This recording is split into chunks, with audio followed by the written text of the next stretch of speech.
Donc, droit à la liberté d'expression, même, et comme problème, et puis nous, les journalistes, beaucoup de ça, l'insécurité. Donc, aux hommes, on a marché à la mouka pour la biso, pour qu'on ait au fond de la lobby, suivant l'occasion. Et puis, non seulement, bandeko, ba koufiwana, ba responsabilité, wana, il y a mutu à Chilombo parce que, ils ont violé, ni constitution, et puis, ils ont violé les droits de l'homme. Donc, la communauté internationale, déjà, elle a saisi le Rwanda pour qu'on ait prochainement, dans ces pays, pour avoir qui c'est Chilombo, pour la violation des droits de l'homme. Donc, dans nous, bazo bunda. Babi que notre place on a mutu tel mutu bundi sa biso. Donc, babi que non adversaire na biso so que bitumbeza bato hôtel pour bavant ndako. Mais pour la biso RDC, il faut qu'on notifie qu'on y est babatu. Ou bazo agresser RDC. Parce que Hollande a une interview passé, il y a le président Adolphe Nzito non, il faut que ça la guerre na Rwanda. Pour mon la réaction de bimaka. Donc, mutu agresser biso, il faut tu l'envoie dénoncer. Si ça s'agit de la guerre, parce que la diplomatie aussi, tout ce qui est comme ça, nous trouvons que et puis ne pas à casse pour menacer. Donc, on a le gouverneur à Ituri, aux militaires, aux policiers, aux jeunes. Et puis, on a le Nord Kivu. Donc, ce n'est pas ça, parce que les soldats ont une façon de faire la jamais peut-être que les militaires dans la place où civil. Au moins, il y a un rapprochement entre militaires et civils, population, il y a un problème parce que, oh, mais c'est tout le monde, ils ont jusqu'à un arc, on comprend que les soldats, les messages déjà, les mafias, les est armes au baso bako bunde la poete ba tenir ko doter ba banani ba muna na biso. Donc Chilombo aza mutu oyo peuple apesa confiance. Donc au monde illégitimité wana na ba dirigeant nyonso bazana baza crédible envers peuple. Donc yango au monde lelo oyo Chilombo bakola la butu asali bon na benga ba premier ministre na des chambres de parlement ba sangana na bisa bango état d'urgence. Non, c'est pas ça. Obi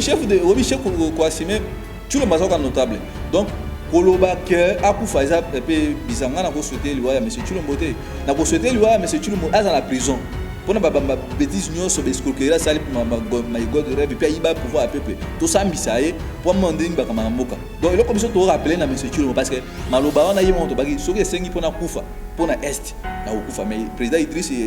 depuis akufi na fond pourquoi pas so bien monsieur Chilombo aki soki akufi te il s'appelle sengo soki pas akufi il s'appelle sengo. Mon nom est Jean-Pierre Bemba. On a profité de l'occasion pour le président Jean-Pierre Bemba merci conseil à se retirer de la scène politique parce que ce qu'avant dit était que homme d'affaires aux gens à l'hypathie, aux gens à transporter. Donc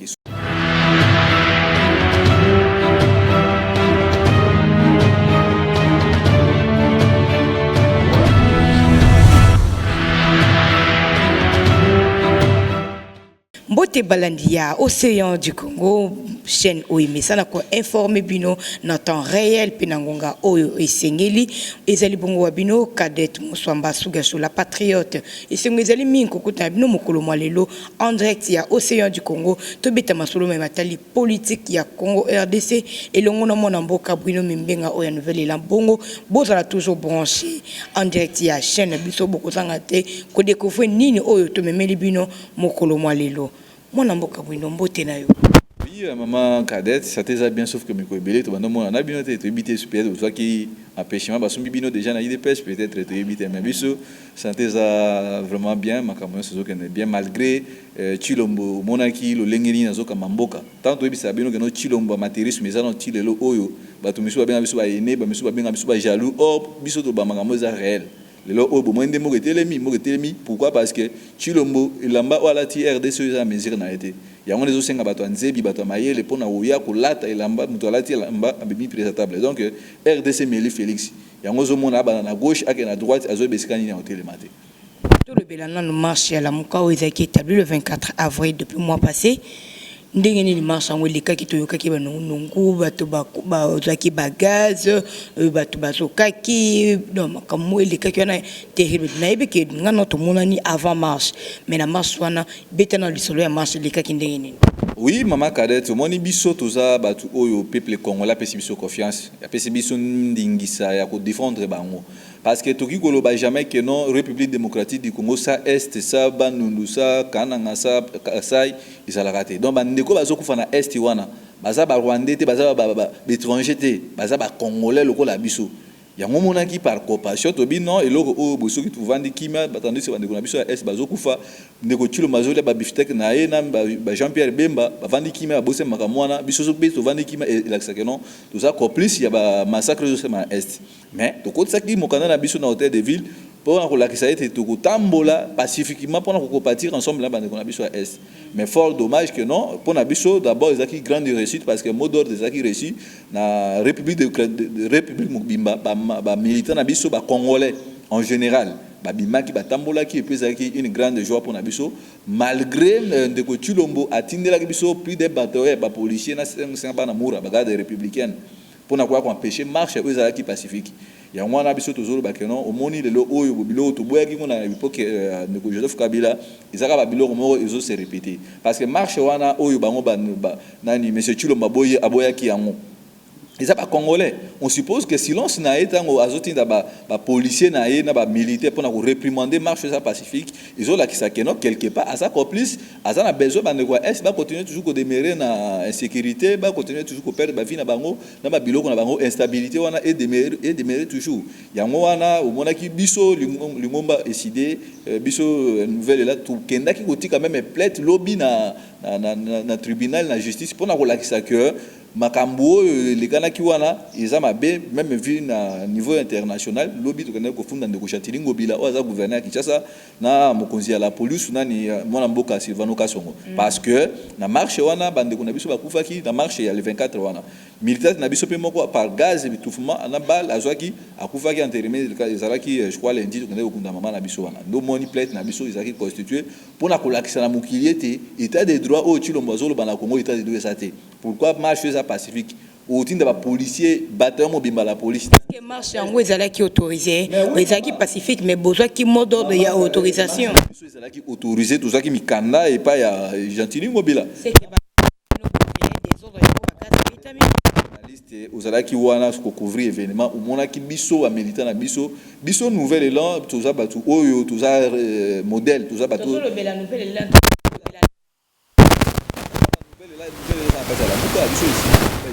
tout ça tout haut ya mobutu to kabanda na biso avec DPS o baza so ba bimi marché ba kri on a ba dérapage ko iba ba mama pa ndenge to mona ki ba policier Tshilombo na Chatilingo là ko iba ba téléphone ba ko buka ba tout et puis non seulement marché za kimi na changu mama cadette mais au moni ba policier Tshilombo beng ba policier na bino ne marché na bopanzi bango ba kufi bokende na siège ya décidé ko buka ko piller obi lelo oyo na kati ya marche na ba to misu ba perdre ba liso na bango ba misu ba za na crame to kendaki ko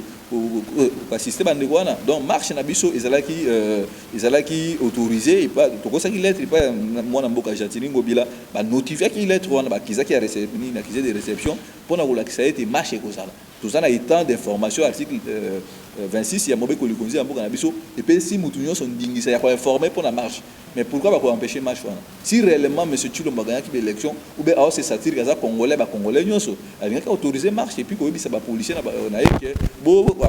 accompagner ba tuana na point de chute na bango itinéraire na biso place to zalaki donc le droit oyo état de droit bazobeli la butu mo droit exacté parce que mukolo wana même ba kanaki ba journaliste policier azoyiba journaliste caméra tout ça là qui wana to monaki donc droit à la liberté d'expression même comme problème et bino ba journaliste beaucoup ko sa musala na sécurité donc aux hommes que non marche à la muka pour na biso to kende ko funda ngobila lobby na Silvano Kasongo et puis non seulement ba ndeko ba kufi wana ba responsabilité wana ikoya na mutu ya Tshilombo parce que azo violer nini constitution mboka na biso et puis azo violer droits de l'homme donc la communauté internationale déjà ba saisir ne loko wana to kende prochainement to kende na ces pays pour na quoi qui c'est Tshilombo pour la violation des droits de l'homme donc ba militant na biso nyonso ya est ya Goma ba comprendre le loko no Tshilombo za l'état moyini aza complice na massacre eux le kana est parce que le loko za pacifique yozo o réprimander ba tondire ba qui marche makamba politique non c'est pas ça loko biso marche wana est-ce que marche bo organiser qui bo tamboli malgré que bato ba misu ba kofi misu ba zoki misu ba perdre ba téléphone pe ba lo na bango ebele et aboutir dans un résultat moko positif ou bien échanger le côté selon yo maman carette biso marche on eza marche ya moté pe oza marche ya sukate marche on moni que non marche biso to sali le oyo boy Tshilombo la musie et pese ki zunguzungu et puis si au moins que non ayo surtout que non makambo comme sérieux parce que le lot au moins il a commis akende goto mabe abenga batuna union dit sacré abenga gouvernement donc ba commis un problème pourquoi parce que ba moni que non même ndé bande monsieur banda ko oh non la muka c'est Jean-Pierre Bemba la muka c'est Katumbi ozala ki joue wana bozala ki wana ba journaliste amine mboka na biso vous comprenez que non la muka eza na ba kolonango parce que peuple abima qui wana même chilo mbanga ki abi ceux qui bateau baleki na 10e mérite ba comme triomphal peut-être beaucoup nzana aussi là si réellement chilo mbanga qui président de la république mukola marche on a za na mission de service na aéroport ko yamba muninga na président bazwa ki angle mususu pour moi que non biso peuple tout ça souverain peuple ça na confiance ya ba leader na biso moi na mboka Adolphe Muzitu quoi ça cordon ya la muka actuel na président élu Martin Fayulu donc pour na biso ça qui réussite et puis réussite wana lelo epesi gouvernement chilombo qui pelike c'est bazo bande ba na tête oki ba pour na participer ba comme le bon nombre d'état de siège d'état d'urgence donc marche na biso et la musi bango pour na l'accès que non incompétence na bango ils a avéré et puis baza na maîtrise ya makambuté parce que biso tant toujours plusieurs fois que non ba ka ko ça la stage na sommet à l'état te ba ni comme bazo comprendre vous comprenez là que non chilombo a ça stage pour eux sont décrétés état de siège où ils ont un impact mon côté puis ils ont un impact mon côté pour nous anticiper peut-être des sujets musulmans s'il vous plaît tout ça état de siège au lobby bien que les suite ça marche c'est oui les lots ba décréter état de siège ils ont idée à malamu pour décréter état de siège topé ils ont idée à mabe parce que biso surtout ba congolais tout solité que non kimia ekota na est na bino la muka na cash na FCC lutte o izana izaka kino kimia sani ekota na est likanisi o mukonza mboka sili kozwa ya kocha état de siège kuna ils ont malamu topé ya mabe Mama Kadete, M. Chilombo likanisa zui, obi ke M. Chilombo azaneka ba malana ngulu parce que ba makambo nyonso biso to proposer ande yango ya salaka. Alandi bino lisusu. Mais alandi biso na makambo biso tozo loba makambo état de siège oyo. Premièrement eloko ndiko Chilombo sali wana premièrement na no moni Mama Kadete il faut ko yeba na do intango azo décréter état de siège. Problème za Congo to za na problème politique, il faut que baba nani bazo agresser RDC. Ko yeba que non bon ndenge ngana za awa bo par exemple bana limité kingabona bana ya quartier musundanu bazobunda babi ke no te na place on a mutu etel mutu bundisa na biso donc boyebi ke no adversaire na biso so ke bitumbeza batu hotel ba vam andako mais pour na biso RDC il faut ko notifier ko yeba batu o bazo agresser RDC parce que Holanda na interview passé président Adolphe Muzitu aloba non il faut que ça la guerre na Rwanda bomona ba réaction de bimaka donc mutu zo agresser biso il faut tu l'on dénoncer. Si ça s'agit de la guerre, parce que la diplomatie est aussi battue, tout est bitumba comme ça, tout est banane à Zamakas et puis pas Zamakas c'était à Rotika ou menacer Baninga. Donc le problème est de siège, c'est juste que amateurisme parce que tant que l'état de siège, dans l'article 85, nous battons la position Abisso. Au moins là non, mais c'est tout le monde à la maîtrise à Makamouté. Le lot au bio la gouverneur, Wazaki civil, Wazaki élu, représentant un peuple, aux militaires au Tchèque, dans la province de Ituri, dans le Nord Kivu. Est-ce qu'il y a un monde qui change Makambu? Alors ça la keba énumérer munguna malamu Mama Kadete obi makamone umeri trop ko énumérer ko yeba munguna wana izana il faut kuyeba au président Mozito lobaka kuyeba bato wana isa banani tango longoli gouverneur ya Ituri aux militaires au Tchewana aux policiers adjoints au Tchewana et puis au longoli dans Nord Kivu donc c'est pas ça parce que le soldat a une façon de mona makambo jamais peut-être que militaire na place mo buna ko civil au moins que non ko ça rapprochement entre militaire na civil population ba jo gérer il vous a un problème parce que oh mais c'est tu le basali ils ont jusqu'à arc mon ko pona ko kende ko ba soda wana ba message déjà ba mafia na bango ba saka na est mo pension wana côté ba arme o ba soba ko bundela côté ba tenir ko doter ba banani banguno na biso donc et ça juste que mais c'est Chilombo ayeneka ko favoriser les ba théorie na est wana yango zo mona que non amateurisme lekindelo mais c'est Chilombo zo maîtriser leur monté pour na biso la muka nouvelle là to moni iloko wana iko aboutir iloko monté parce que isa iko za la maman na fiasco et puis aux échecs ya munene parce que mona ki awa fiasco liboso basaki makambo ça joue ba attribuer que chèque wana pas ndeko kamere fiasco ya gratuité de l'enseignement awa ba uti ko attribuer ngo pa ya mona mboka wili ba konga au moins même fiasco ya makambo oyo ba ko attribuer ngo pa Jean-Pierre Bemba cela veut dire que maintenant zo bisa yo parce que asili ko pesa mona mboka Jean-Pierre Bemba confiance parce que n'oublie pas que nous dans la rébellion kuna aza quand même censé akoyeba makamso ilika kuna na est Jean-Pierre Bemba et il peut aussi faire quelque chose que nous moni ngote Comment on Jean-Pierre Bemba, on a profité de l'occasion, on peut s'appeler le président Jean-Pierre Bemba, MLC Conseil, à se retirer dans la scène politique parce que ce qu'avant dit, c'est que homme d'affaires, aux gens à l'hypathé, aux gens à transporter. Donc, il soupine de Jean-Pierre Bemba, comme on a rien naïf, maintenant, il y a un sénateur, vice-président, on a biso, qui participe à la réunion, où il y a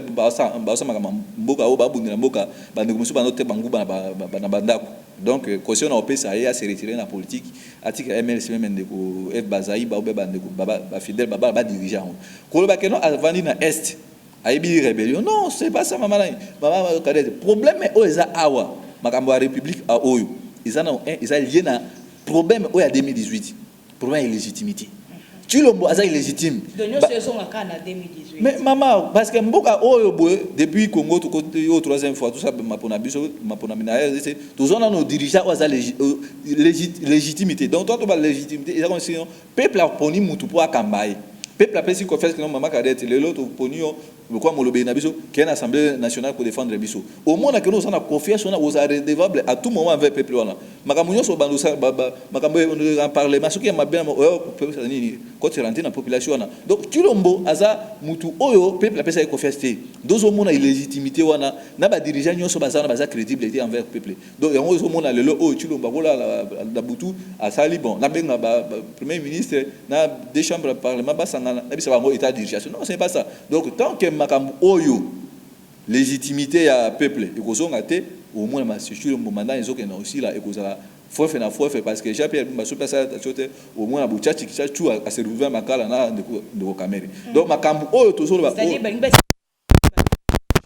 Bemba on appelle ce conseil qui est à se retirer dans la politique avant na banoste ko sa ba bilanga na mbila nga osana game na wana na bilanga ba plantation papa Jean Noël Matikila ndenge lelo o Joseph Kabila azana kingakati abokola ba lion kolona ba ndunda ba tomate isa déjà eloko malamu ke ko ya aussi bi humiliation par Félix et so pas Jean-Pierre Bemba makasi donc makambo o nyonso soki to ko résumer yango isa juste que ba konzi o baza wana baza na respect à population et puis baza ba to o peuple pesa ba onding c'était pour na ondela bango donc makambo est wana mama cadette omoni Chilombo dangoaki na pouvoir liboso abandaki na état de droit en 2019. Alors, en 2019, on a un état de droit, un état de siège, un état d'urgence. En 2021, on a un état de siège. Donc, en 2022, on a un États-Unis d'Afrique, États-Unis de la RDC. Donc, aux hommes, on a un grand monsieur. Quand même 3 ans.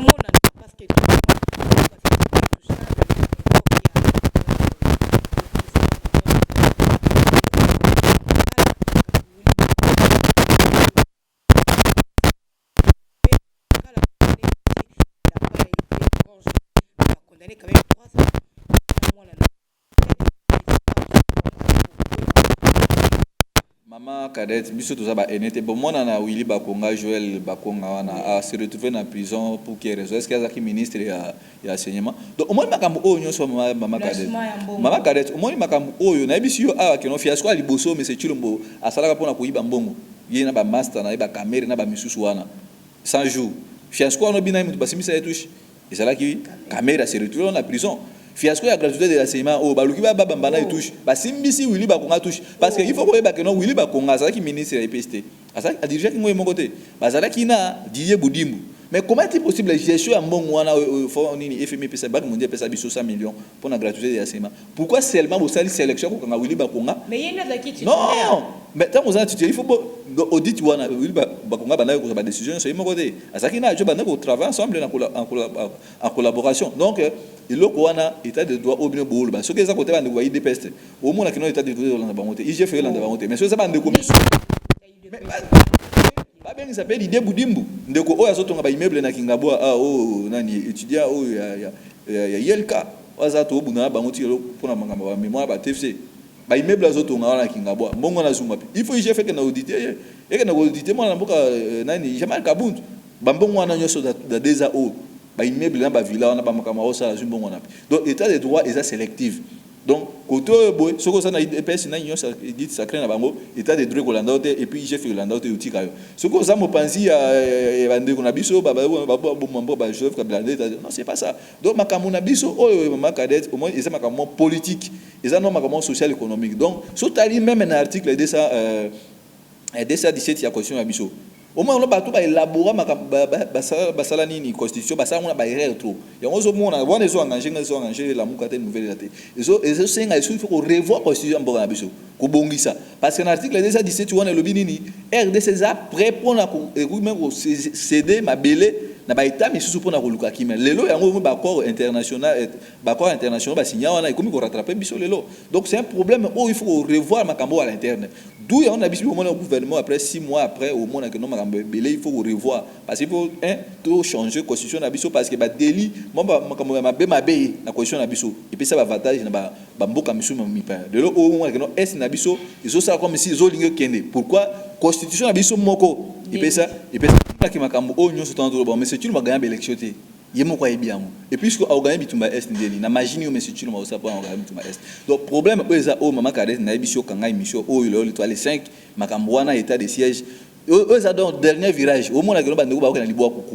kozina batu kubunga ya batu ya ngwana moni biso la muka to lobi eza juste amateurisme parce que bandeko oyo ba ye ko kota na buzo bana bandeko Jean Pierre Bembo muto mayele to monaki ko muto mayele ota no muto kangelongi igwe or fufu donc donc c'est ridicule ya ngoma moni makam auto lobi que non de Jean Pierre Bemba a poussé un peu âge avanda asa makam na monsieur vous avez sengo mingi conseil par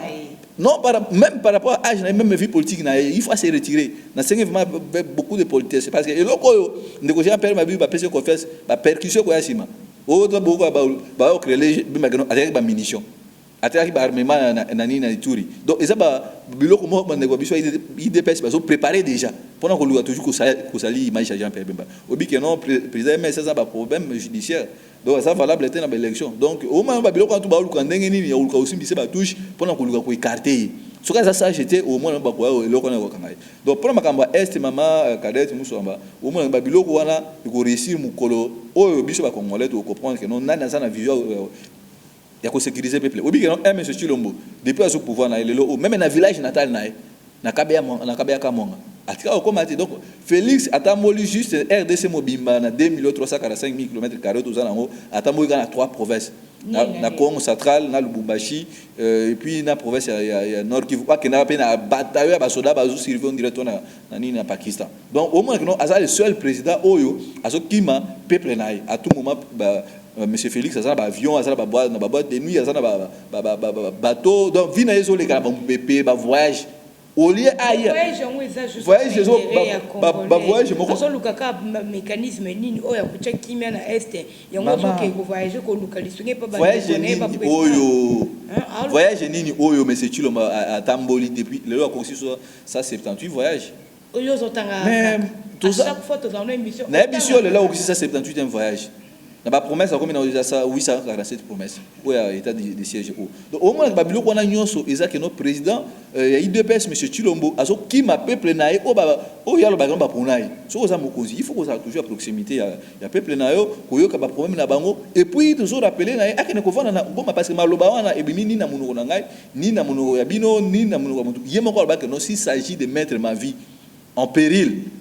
pour na est na kucha vie na ngada si s'agit pour na okufa na okufa mais ce qui monsieur Chilombo bakela est na front avec obunda que lisa se joue à kufi au moins que non histoire otika histoire ya munene que non oui tout ça qui na président moko ya bolingo abunda ki pour intérêt mboka na ye pour na ba congolais pour na ba tunaye akufa na front mais akomi ko kimono azo répondre sur na promesse musu que non ko kena na est ko changer makambo te est-ce que au moins non monsieur Chilombo bon ça na ba congolais a changer sous donc monsieur Chilombo aza le seul président oyo a respecter ba engagement na ba responsabilité na ye azo kimango alors que j'ai la président ya IDPS ya boy monsieur Otto za na yebo vous croyez que ne ko résoudre makambo ya ni ya Ituri na bunya donc makambo ya est wana mama cadette isa makambo oyo izo senga batu oyo tango au mona biso to diriger mboka ona 2023 to sa formalité en 2023 au moins que nous penser est to régulariser remettre makambo sur nzela parce que ba député na biso oyo bazana Kinshasa ba Mukebai na banani oyo ba misu ba Christelle Vwanga na ba Jamal Kabunda ma prof mbata so ba kina assemblée nationale kana robina kuna mabina bazo sakana po ba bikeno $500 ali donc biso tango to yana assemblée provinciale en 2023 nga na diriger ville provinciale kin au moins on va mettre en ordre et puis le président va voter en 2023 makambo soit la sécurité alimentaire tout ça est résolu et puis babilo au moins pourquoi parce que biso à tout moment on peut se rendre envers la population tant que c'est tu le mot ça la coalition na kutsenga ni aide na armée à Kenya mais maman cadette elle me souna on va on taper monsieur tu le beauté on va vraiment est-ce azoyi ba makambo ça là est-ce que armée Kenya ya Kenya wana bon basa babitumba bango Boko Haram ba Shebab na Kenya pourquoi aussi babitumba na te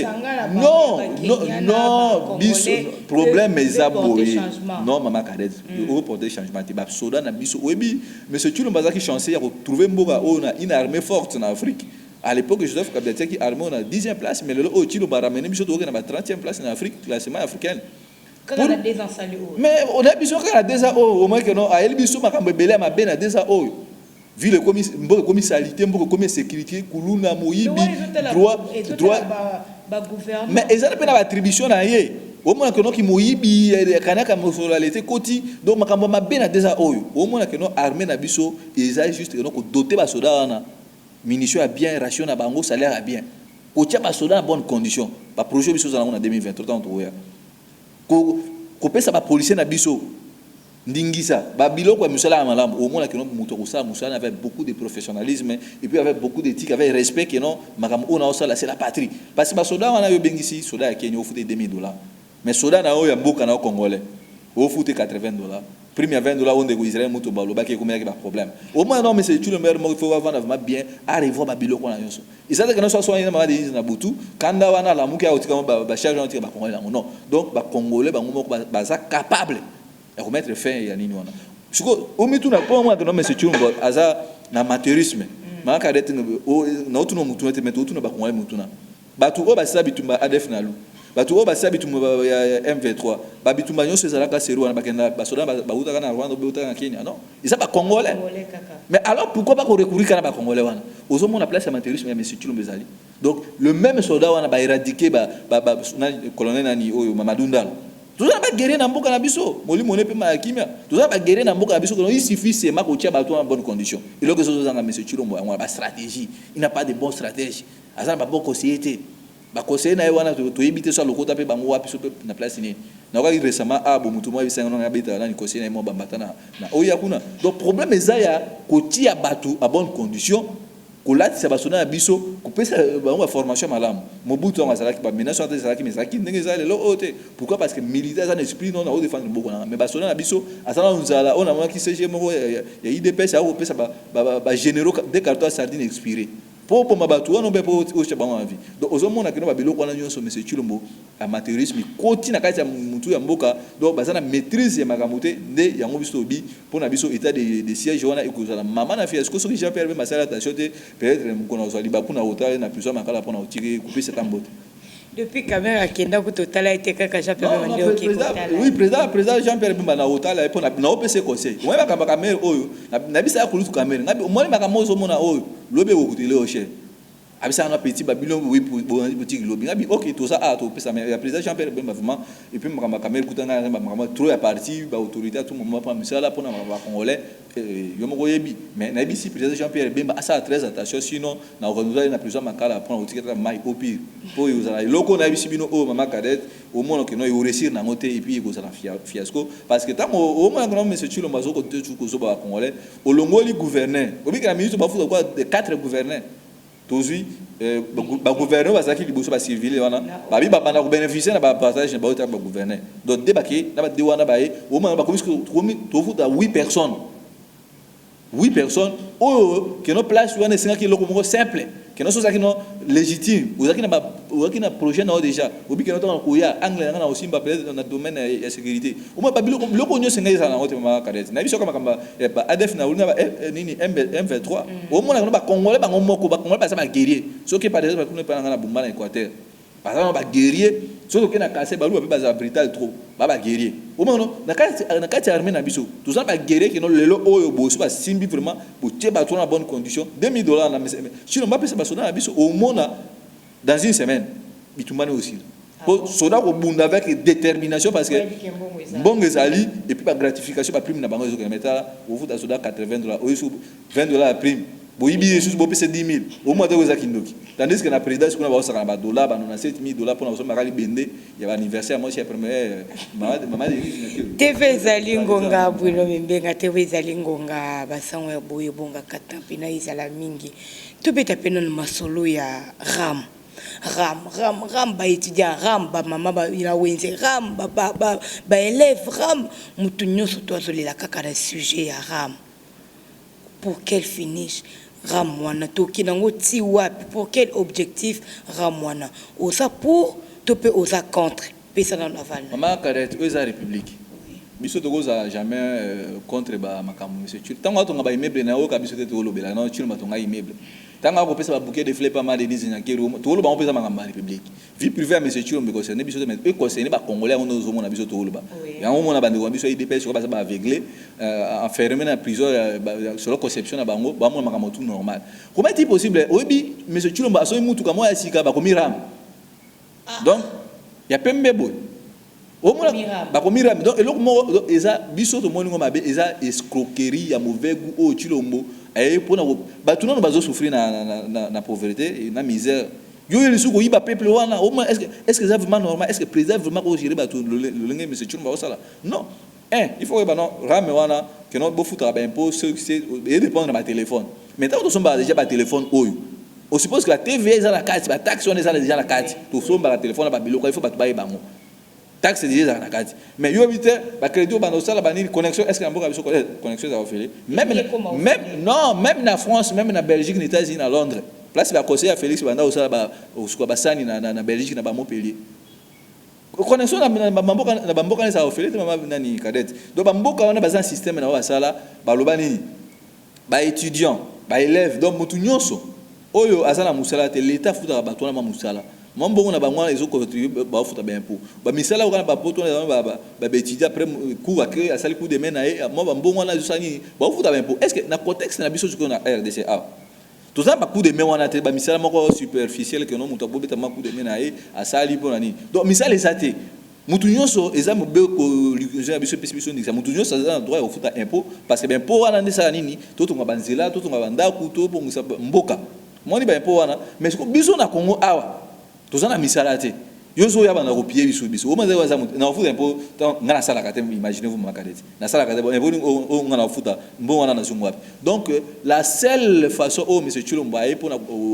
piller ba congolais ko nyokola su ba congolais plus que tant de Joseph Kabila aye na liboso pour moi na keza escroquerie aye liboso na my god rêve lelo oyo boy bato ebele bazo bambongo na bango ba misu bateka ba mapango bakako tshana my god rêve eza compagnie o monsieur Chilombo ba na ko komisa RDC Allemagne boko ba millionnaire aya yezui mo bambongo wana bato lelo o bakima my god rêve kangama to vana te aye miso susu escroquerie bien organisée comme na tikuna likolo na kibasa pona ko piller bato o mona ke eloko wana ram il a fallu ou expliquer bato en avance pour faire comprendre bango communication de proximité que non eloko to ça la boy ils a pour un avantage bo ils a pour na bo ils a pour na bo mais ça peut eloko o ba député na biso ba lobelango na assemblée nationale ba bengi ça ba ça ba représenter le peuple maintenant au binomba mo to sutuka muto ba taki mambo on le peut roi de comment bisanga lobi azaki na 20 000 nae mais ba kati sous 10 000 au moins que non ba biloko wana komi komi konyoko la peuple o ba ke o bango ba lobi $7 bazokata bongo te so poza mutema be so ndena bisa que non monsieur Chilombo za so ni na mama Denise Nyakeru na butu kanda wana e mamuki ba congolais on attend ba mbongo la ni na batim o za ba monnaie électronique ezoleka c'est ça le problème donc ozo mona que non ba biloko na nyonso biso to lobi que non eza escroquerie oyo monsieur Chilombo celle compagnie o bisa biso ba investir ba wana ngo eza my god rêve na ram o ina ngolelo o yango monaki même ba annoncé déjà ram avant mais abisa biso comme ça va millionnaire donc aye ko yiba batu mbongo na batu du kopana bango donc biso to kontimelo ko ate que notre piller sous peuple en souffrance ya mo biso lingoma nouvelle là tout telemelo ko na ba revoir yango parce que ce qui va revoir yango te maman kadete na biso po bango biso 10e riba ba no maman ça na monopole ya balabala au monde ali sous to ko za na balabala pone lo wana o bande ko na biso alusha ba mouvement citoyen ba sala ki to féliciter bango to encourager pe bango mais malgré que ba beti ba journaliste ba beti batou donc au moins que non ils ont violation des droits de l'homme liberté d'expression ils ont sous na mboka depuis Félix a continué à pouvoir na a commis déjà 228 cas il y a violation, il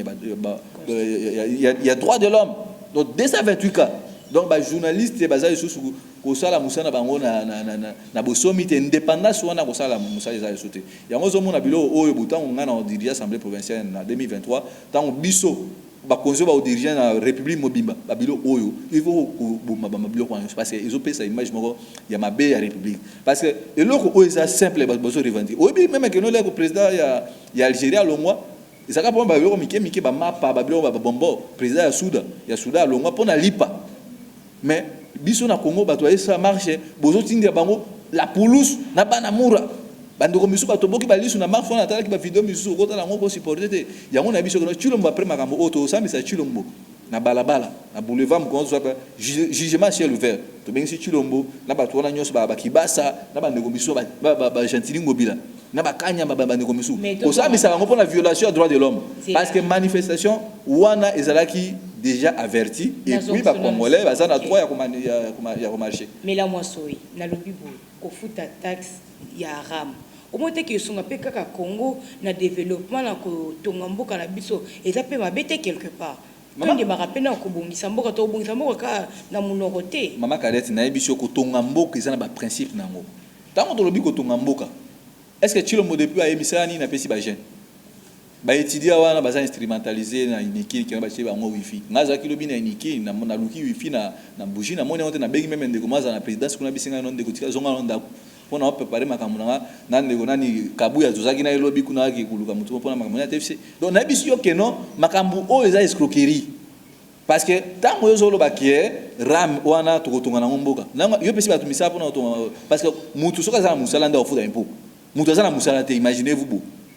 mutu asala kate 20 ans tanga classe 10 ans na chômage yo isusu beno impôt nga futa en place ni donc impôt eza mutu nyoso alingi mboka na ye azana besoin atonga mboka na banzela ndenge zo beba awa boy lelo o ville ba caniveau VD isaka so ba drainage c'est ville comme solo opération au moins comme makambo za escroquerie pour maman Kadete ça fait maintenant 2 mois yango ya depuis babuka zan li solo ane so ba journaliste bo lobela ngote so ke biso to lobi ono ba ndeko ba za contre Tshilombo ba maman na biso ba note ensemble wana 2 mois yango depuis babuka zan est-ce que Tshilombo zonga isu kuna pona ba no zan to buka kipo misali ça 15 mois surtout ba mois passé déjà to combien ba 6 mois déjà iskali 9 mois to mon la place ça non négocier là donc makambo ram na makambo ba marché wana za escroquerie oh Tshilombo a préparé ngo déjà o azana vision ma pour la république amateurisme na ele qui est compétence c'est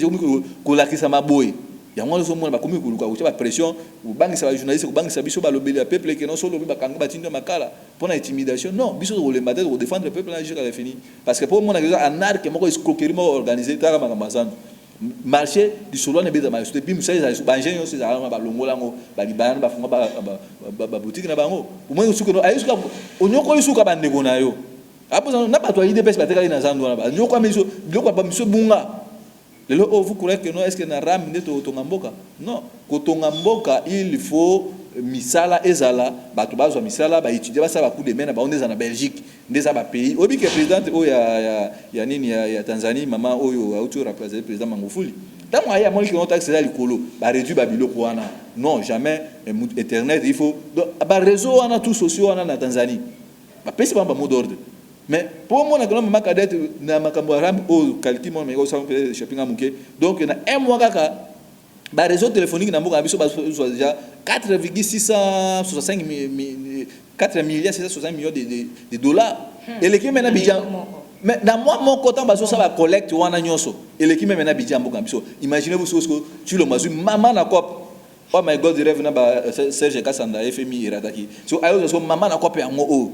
vous croyez que non il est quand même donc monsieur Tshilombo azam tout monde vraiment la bisaki ah tango to diriger mboka o ponga na ozala na assemblée pour pona obenga baba na ba médiocre ba mukibai o au moins ba biloko nous a sauté ya on to lobi makamba ram ba étudier o ba instrumentaliser ba ba 2000 francs wana ba longole loko wana parce que bino tout ça ka biso de tout souffrir parce que ozala ni ki le année terminale tango obima boy musala ezate o ba nozo ba mbongo na suwa ba no ba unité wana ba crédit bani pour moi comme moyibi nati na mpesa beaucoup mukata batu mbongo mutache crédit mais beaucoup kata mbongo yo na ebisi bino en bref mama Kadete biloko nyonso bongo na oyo Tshilombo ba réussite et puis dernier virage na bango za makamata di dirigeance na ebisi bino na 2019 bandaki na état de droit to yo comme en 2020 makama corona yo état dirigeance na 2021 oyo aye ko état de siège au 2022 aux États-Unis ou États du Congo na RDC. Cela veut dire que non amateurisme mais maîtrise à makamozate. Ya mwana na bisibino ndeko Jean-Pierre Bemba pour éviter pour ngana za mabele ba congolais na responsabilité makasi. Pour nous autant de Jean-Pierre Bemba prison maka otiki ba au pire aux problème à se retirer makambo parce que ils a vraiment propriété parce que ça juste touche ba olinga ba simbisaye makarete. Et puis on a profité à la même occasion ya koloba que non les 16 tout ça la matinée politique biso lingomba nouvelle là to sala wana na obenga ba ndeko nyonso ba ya les 16 na terrain kakar na yolo to sala wana ba mama Olive Ngoyi ba mama Léa Boto bino pe mama nani Cadette Muso ambaso bozana ba ndeko misusu isa nani la candale bango tout bazala wana pour na ko rehausser pour la que non nouvelle là ils a les seuls partis sérieux où nani président Adolphe Muzito azokamba. Donc voilà un peu ça. Bref, né à lobby de Jean-Pierre Bemba. Pour appeler ça message, message non ya soukamna numéro de téléphone. Oui. Pour la bande gonyo sur ko contacter. Message nyo sur souka magamoto lobby a boto lobby te no chilombo akufa. Mais ce que c'est akufa ke na kuva na est, souka akufi. Oh, c'est que botine est on a les cambo. Je te dis na les cambo te. Obi chef ko assumer tout le mazoka notable. Donc koloba que akufa isa pe bizanga na ko souhaiter liwa ya monsieur Chilombote na ko souhaiter liwa ya monsieur Chilombo à la prison pour na ba bêtise nyonso be escroquerie sali ma god de rêve et puis iba pouvoir à peuple tout ça misaye pour demander ba kama mboka. Donc le commission to rappeler na monsieur Chilombo parce que maloba on a yimo to baki soki esengi pour na kufa pour na est na okufa mais président Idriss début akufi na fond pourquoi pas so bien monsieur Chilombo aki ce qui a coufité, il s'appelle Sengo. Ce qui n'a pas coufité, il s'appelle Sengo. Donc, vous demandez que nous avons respecté Kakamaloba ou Alobaki. Sauf que mon M. Chilombo, à l'Ati Sokoto, qui n'a pas Jean-Pierre Bemba, n'a pas Kabouya, n'a pas Missou, n'a pas Moïse Katumbo, déjà comme il y a un problème, il y a un bon, comme aussi Moïse Katumbo, parce qu'il ne gouverne pas Bunda. Parce que bien sûr, on doit être au Bunda. Pour la Kimia Est. Donc, le problème à Congo, il y a un problème, on a vu ça qui vient débit, il y a un problème politique et non économique, il y a des tribus, on les donc, il y a un article 217 au monde qui déjà, on a déjà parti à Est pour avoir intérêt. Il y a le 16 mai, il y a dimanche, à 13h, tout dans le terrain, pour la matinée politique, la démonstration de force, tout ça qui, la fois passée, comme d'habitude, tout ça, là, on a en Belgique, il y a France, il y a nouvelle là, maman, nous, on a pris le numéro de contact des arcs, juste plus 243 81 73 11